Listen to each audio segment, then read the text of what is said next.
In the year 2147, the city of Novus stood as a beacon of humanity's relentless pursuit of order. The skyline was a labyrinth of glass and steel, each building an epitome of architectural perfection. Streets, meticulously clean and uniformly structured, were the arteries through which the lifeblood of the city flowed. Its people. Clad in identical grey uniforms, the citizens moved in orchestrated harmony, their faces a mosaic of uniform placidity, free from the chaos of unregulated emotions. Aiden Drexler was a vital component in this meticulously engineered society. As a government-employed emotion adjuster, his role was to administer mood stabilizers, ensuring that the populace remained within the government-mandated emotional spectrum. Every morning, Aiden would don his crisply pressed uniform and begin his rounds, his Expression Scanner and Dispenser ESD device at the ready. The ESD, a sleek, handheld device, scanned the emotional state of citizens and dispensed the appropriate stabilizers as needed. Aiden's life was a paragon of routine and predictability. His apartment, a sterile minimalist space, mirrored the city's ethos. His interactions were efficient, devoid of personal connections, ensuring maximum productivity and minimal disruption. Yet, beneath the surface of this controlled existence, a latent discontent simmered, a nagging sense that something essential was missing. One overcast afternoon, as Aiden navigated a narrow alleyway on the outskirts of Sector 7, he encountered Zara. She was a stark contrast to the city's monochrome uniformity. Her wild hair, a cascade of untamed curls, and her piercing green eyes radiated an unbridled energy. She moved with a grace that seemed almost defiant, a vivid splash of colour in a world of grey. "Do you ever wonder what it's like to feel something real?" Zara's voice was a hushed whisper, yet it resonated with a power that cut through the sterile silence. Aiden stared at her, his mind grappling with conflicting impulses. Real. We have everything we need: stability, order, peace. But at what cost? Zara stepped closer, her gaze unwavering. Is it worth losing our humanity, our ability to truly feel? Aiden's training screamed at him to report her immediately.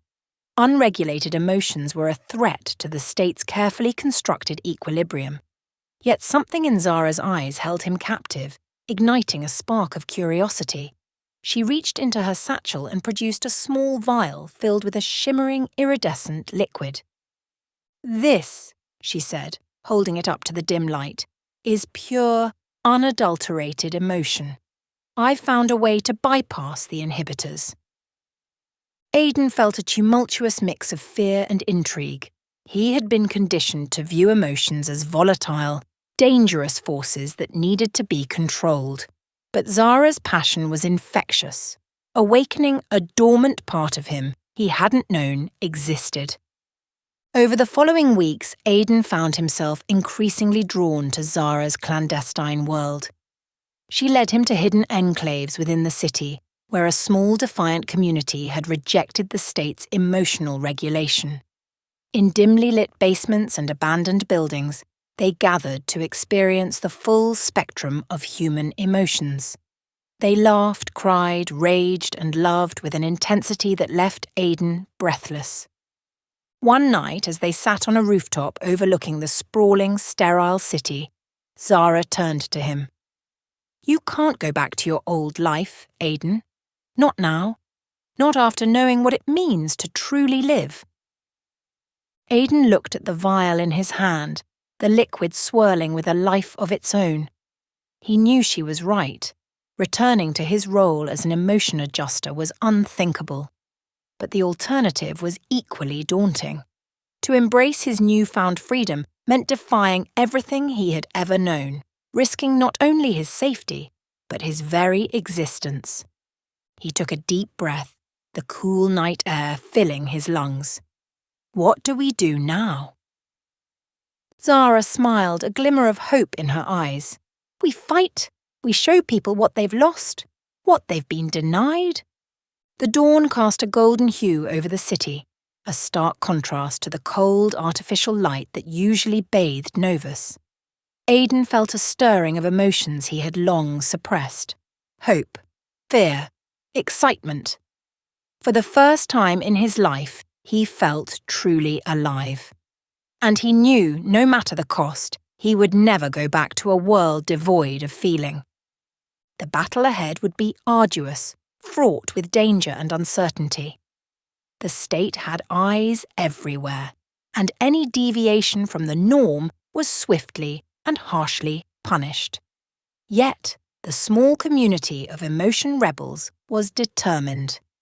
They had developed a network of safe houses and covert communication channels, always staying one step ahead of the authorities.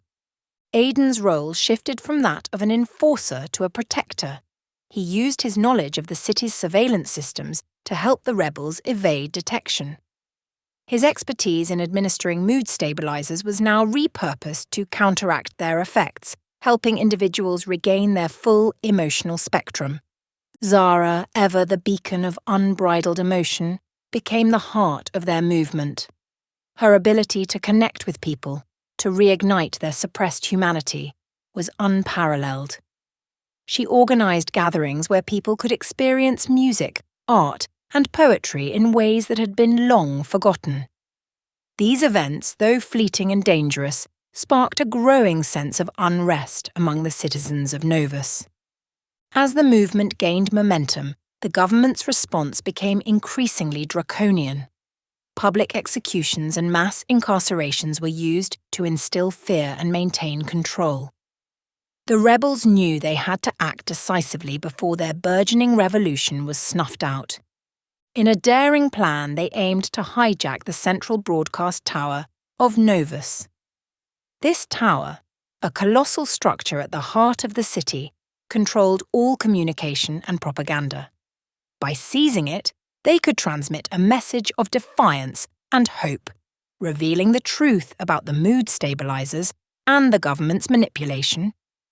The night of the operation was tense. Aiden, Zara, and a small team of rebels infiltrated the heavily guarded tower. Using his insider knowledge, Aiden bypassed the security systems, leading them to the control room. As they worked to override the broadcast, alarms blared and security forces closed in. Zara, standing before the camera, began to speak. Her words were a powerful call to arms, urging the citizens of Novus to reclaim their humanity, to reject the artificial stability imposed upon them. The transmission was brief but potent, a spark that ignited a fire across the city. In the ensuing chaos, Aiden and Zara managed to escape, but not without casualties. Many of their comrades were captured or killed, martyrs for the cause of emotional freedom. The government's grip on Novus was severely weakened, but the struggle was far from over. In the following months, the city was a battleground of ideologies. Protests erupted, and acts of defiance became commonplace. The government's efforts to restore order were relentless, but the seed of rebellion had been sown. Aiden and Zara continued to lead the charge, their bond strengthened by the shared purpose of liberating their fellow citizens. As the movement grew, so did the understanding of the true cost of living in a society devoid of genuine feelings. People began to see that emotions in all their messy, unpredictable glory were what made life worth living.